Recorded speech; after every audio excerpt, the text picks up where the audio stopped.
Bienvenidos, qué gusto saludarles. Estoy desde el lago de Atitlán, aquí en Panajachel, en Ciudad de Guatemala. Un lugar precioso, miren ese paisaje tan lindo que tiene este lago, dos volcanes inactivos, un lago que lo rodean 12 pueblos que tienen los nombres de los apóstoles.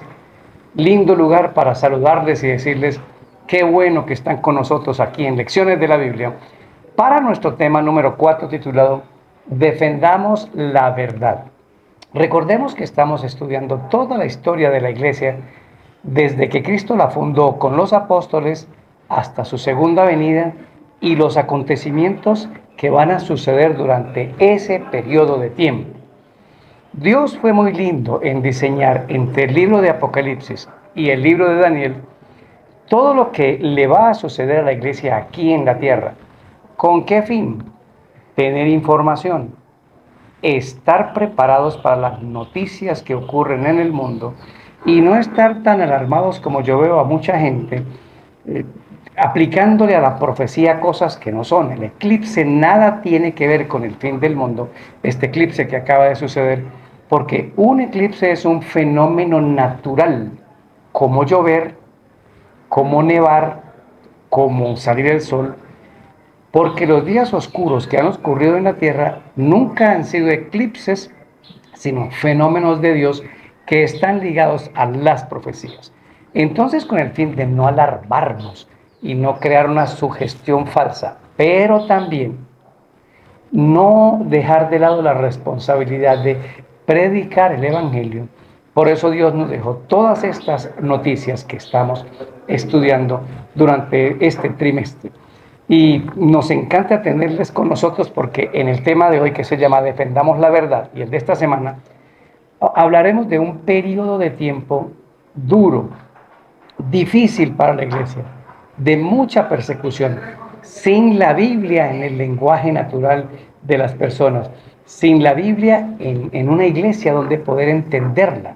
Óyeme, qué bendiciones que el Señor nos haya regalado toda esta historia, porque hoy veremos pura historia de cómo se aplica a la profecía. Así que gracias por acompañarnos. Bienvenidos. Lecciones de la Biblia. A continuación. Con el patrocinio de Este es Lecciones de la Biblia, Daniel un Herrera. espacio para estudiar y entender la palabra de Dios. Vámonos al texto de hoy, Juan capítulo 3, versículos 14 y 15. Como Moisés levantó la serpiente en el desierto, así es necesario que el Hijo del Hombre sea levantado, para que todo el que en él cree no se pierda, sino tenga vida eterna. Ya aclaramos que la verdad es Jesús. Yo soy la verdad y la vida. Si Él es la verdad, significa que todo lo que Cristo hizo, todo lo que Cristo pensó y actuó durante su ministerio en la tierra, esa es nuestra verdad. Hoy estamos viendo con dolor que lo que Cristo vivió y actuó ya no es lo que hoy se le predica a las iglesias. Por ejemplo, Cristo dijo, Lázaro duerme. A la hija de Jairo, cuando estaba muerta, dijo, la niña duerme, hablando del estado inconsciente de los muertos. No, hoy las iglesias predican que cuando una persona muere va a la gloria del Padre. Jamás Jesús enseñó eso.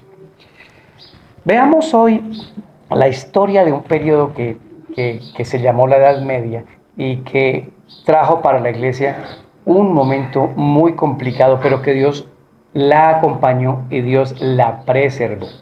Porque si hay algo que tenemos que tener en claro, es lo que dice el libro de Eclesiastés, el capítulo número 1 y los versículos 9 al 11. ¿Qué es lo que fue? Lo mismo que será. ¿Qué es lo que ha sido hecho? Lo mismo que se hará. Y no hay nada nuevo debajo del sol. ¿Hay algo que se puede decir, aquí esto es nuevo? Ya fue en los siglos que nos han precedido. No hay memoria de lo que precedió, ni tampoco de lo que sucederá. Habrá memoria en los que serán después. Este versículo dice dos cosas. En el 9 y el 10 dice que la historia se va a repetir.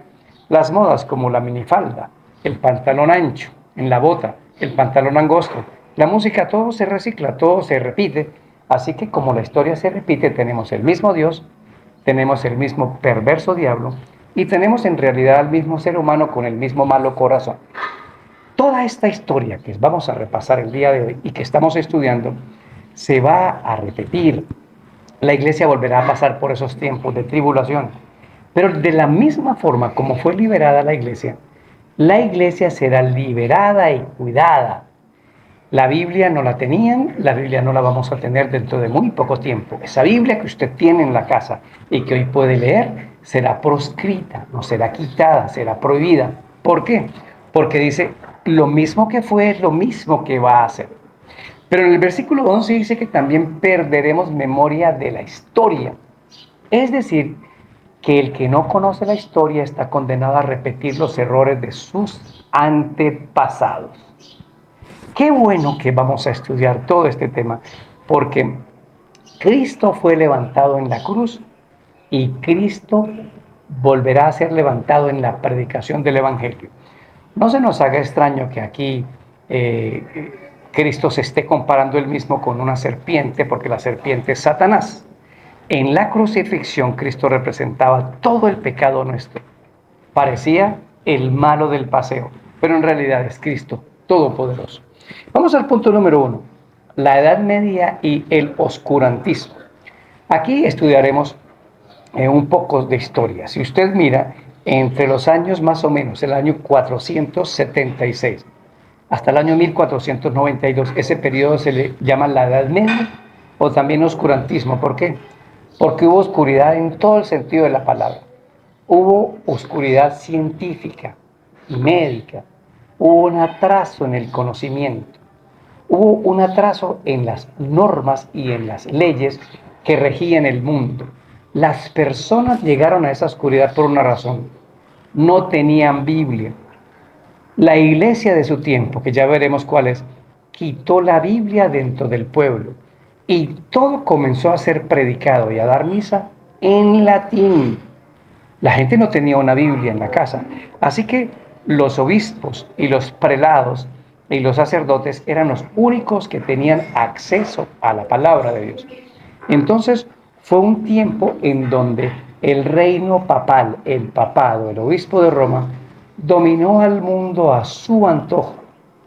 En un texto que está en el libro de Daniel, capítulo número 7, creo, permítanme un segundo. Daniel capítulo 7, versículo número 25, habla de este reino.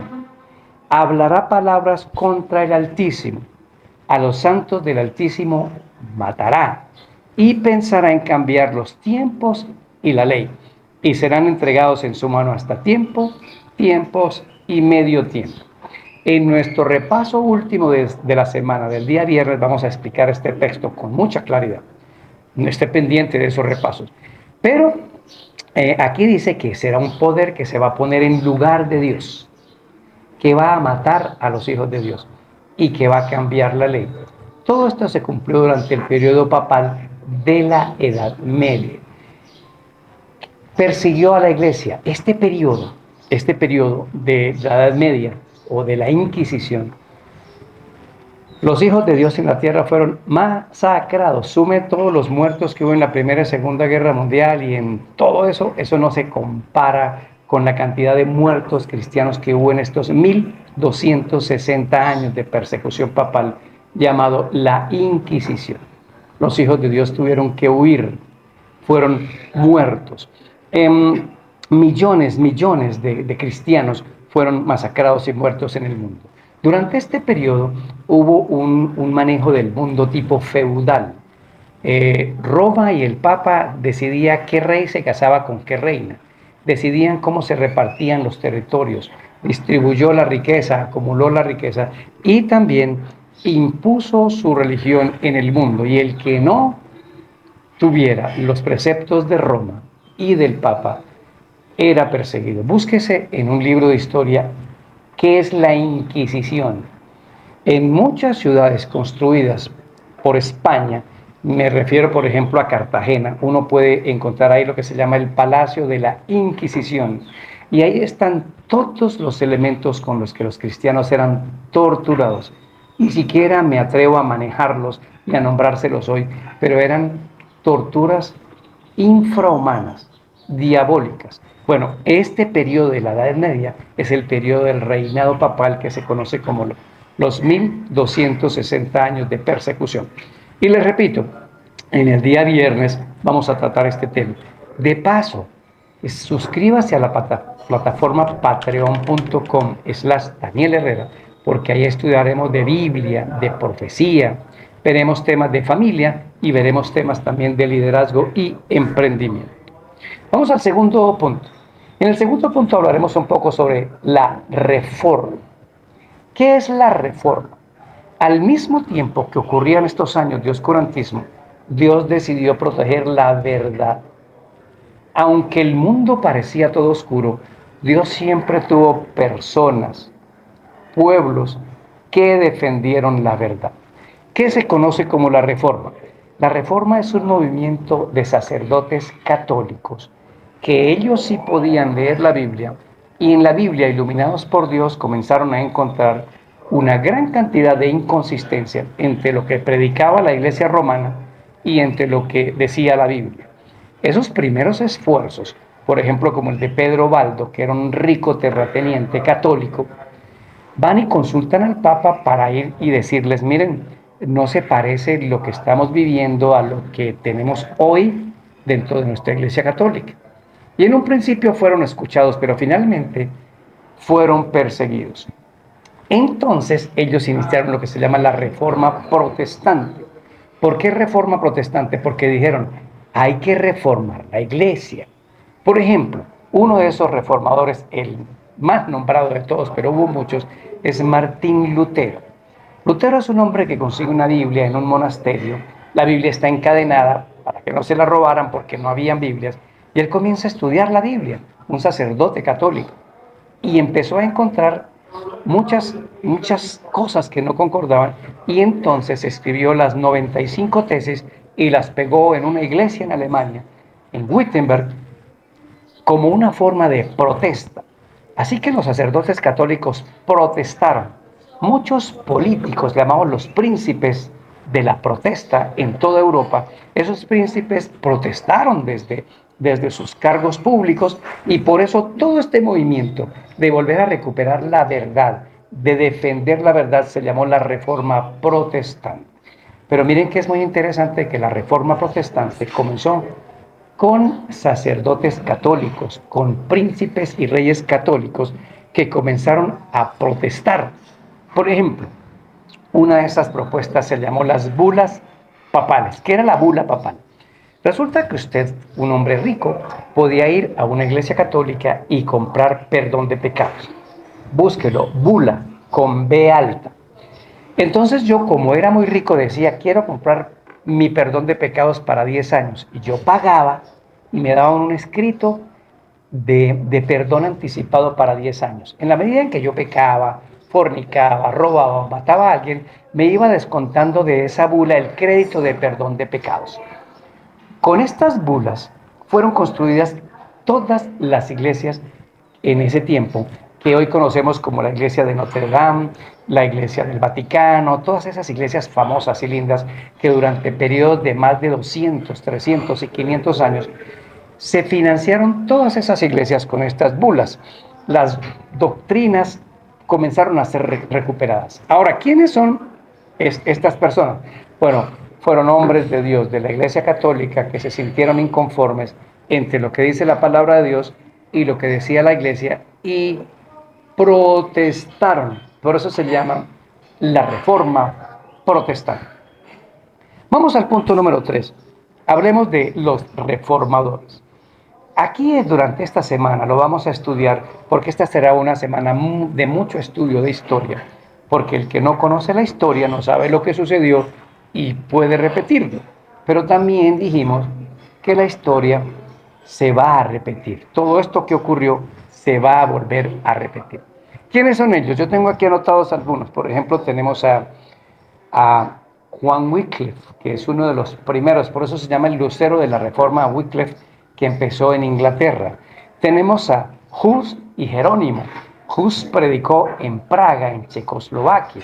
Jerónimo predica en una zona que se llamaba la Bohemia, sitios que rodean a Polonia, Alemania, Francia, un sitio lindo que se llamaba la Bohemia. Tenemos también a los hugonotes, tenemos también a los valdenses, descendientes de Pedro Baldo. ¿Qué fue lo que hicieron los reformadores? Dos cosas. Número uno, nos ayudaron a comprender el carácter de Dios. Hablaron del Dios amoroso, hablaron del Dios bueno, hablaron del Dios que nos justifica por la fe. Todo lo que la iglesia romana había predicado es las procesiones que hoy vemos, ir de rodillas hasta un lugar. Comenzaron a traer de muchos lugares cosas que no existían. Por ejemplo, hay iglesias en Europa en donde dicen: estos son los clavos de Cristo, estos son trozos de la madera de la cruz de Cristo, y esos lugares los pusieron como procesiones en donde si tú ibas eras perdonado, si te flagelabas, si te golpeabas el cuerpo. Martín Lutero, buscando a Dios y el perdón, se golpeó tanto el cuerpo que finalmente encontró: el justo vivirá por la fe. Y lo primero que hicieron fue hablarnos del carácter de Dios, de que Dios era un Dios amoroso y que Dios es un Dios misericordioso, que también requiere de nuestra obediencia, pero que nos acompaña en esa obediencia a través de su amor y su misericordia y su gracia.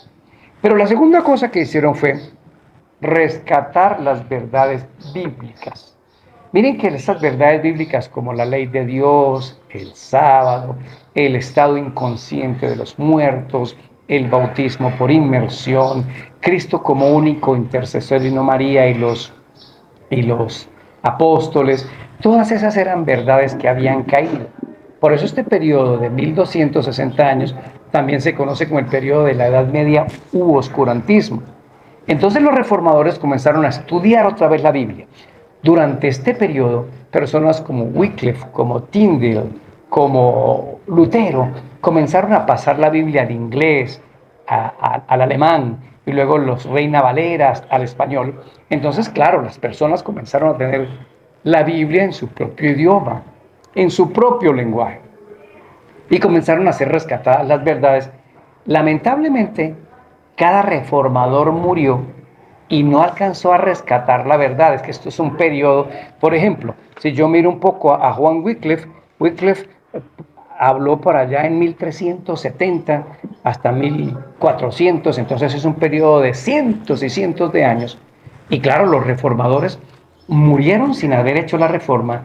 ¿Y qué hicieron sus seguidores? Los de Wycliffe, los husitas, los luteranos, cada quien agarró la parte de su reformador, pero no se dieron cuenta que no terminaron de completar la verdad. Entonces las iglesias evangélicas que hoy conocemos agarraron porciones de esas verdades y las siguieron predicando de manera incompleta. Por eso nosotros hoy somos la continuidad de los reformadores. Tú y yo tenemos que seguir estudiando la Biblia. La verdad nunca está completa porque la verdad es Cristo Jesús. Si yo ya terminé de conocer la verdad, ya no tengo ningún camino para dónde ir. Todos, de cualquier iglesia evangélica, adventista, testigos de Jehová o católicos, necesitamos seguir leyendo la palabra, aumentando el conocimiento, porque después de cada conocimiento viene una práctica, y eso me va a demorar toda la vida. Eso hicieron los reformadores. En el punto número 4, la verdad se oscureció. En la semana anterior vimos cómo estos cambios profundos ocurrieron en la iglesia. Y lo repito, se perdió el sábado, se quitó la ley de Dios. Y veremos textos el día viernes en donde confirmaremos todo esto. Jesucristo fue suplantado por otros intercesores y Cristo es un sufriente todo el tiempo caído y lacerado, pero otros son los que interceden por nosotros. Esa verdad no está en la Biblia. El estado de los muertos, el papel de la iglesia, bueno, todo esto se cayó y hubo una cantidad de cambios. Voy a poner un ejemplo de cómo podemos perdernos en esos cambios. Miren, un terrateniente rico católico llamado Pedro Baldo y un sacerdote católico llamado Francisco, nacido en la ciudad de Asís, los dos fueron al Papa en tiempos distintos. Y los dos comenzaron a hablar con el Papa para hacer esta reforma. Así que el Papa le aceptó a Pedro Baldo y esa orden se llamó los valdenses y los de Francisco se llamaron los franciscanos. Pero resulta que Baldo y Francisco fueron diferentes en su manera de actuar. Francisco de Asís no terminó de leer la Biblia y leerla para la reforma, en cambio Pedro Baldo sí. Entonces los franciscanos se convirtieron en un brazo poderoso, en una orden de la Iglesia Católica para predicar el Evangelio, como hay otra orden, el Opus Dei, como están otro tipo de órdenes de la Iglesia para predicar, los jesuitas, por ejemplo. Pero Pedro Baldo volvió y les dijo, no, tenemos que seguir haciendo las reformas, así que finalmente el Papa desautoriza a Pedro Baldo, lo proscribió, lo persiguió y tuvo que huir a las montañas, al Piamonte, entre Francia e Italia, en esas montañas, y vivieron allá perseguidos, pero hicieron una obra en donde Dios los bendijo. Miles de personas murieron sacrificadas. Esta semana vamos a tener este estudio maravilloso de cómo durante estos años Dios preservó la verdad, cómo fueron perseguidos y cómo todo ese proyecto de Apocalipsis, de anunciar por dónde iba a pasar la iglesia, se cumplió. Se cumplió. Entonces cada uno de ellos, sin saberlo, fueron guiados por Dios. Disfrutémonos este estudio de esta semana. No se pierda ninguno de nuestros repasos y verán que podemos encontrar cómo defender la verdad hoy en nuestro tiempo, así como esos hombres dieron su vida defendiendo la verdad. Oremos. Padre bueno, gracias por tu misericordia y bondad, porque la reforma pudo realizarse y hoy tenemos Biblias para estudiarla y aprender de la luz del cielo. Guíanos en el estudio de esta semana en el nombre de Jesús. Amén. Bueno, aquí desde el precioso lago de Atitlán, en Panajachel, en Guatemala, soy Daniel Herrera y deseo para todos un día lleno de bendiciones.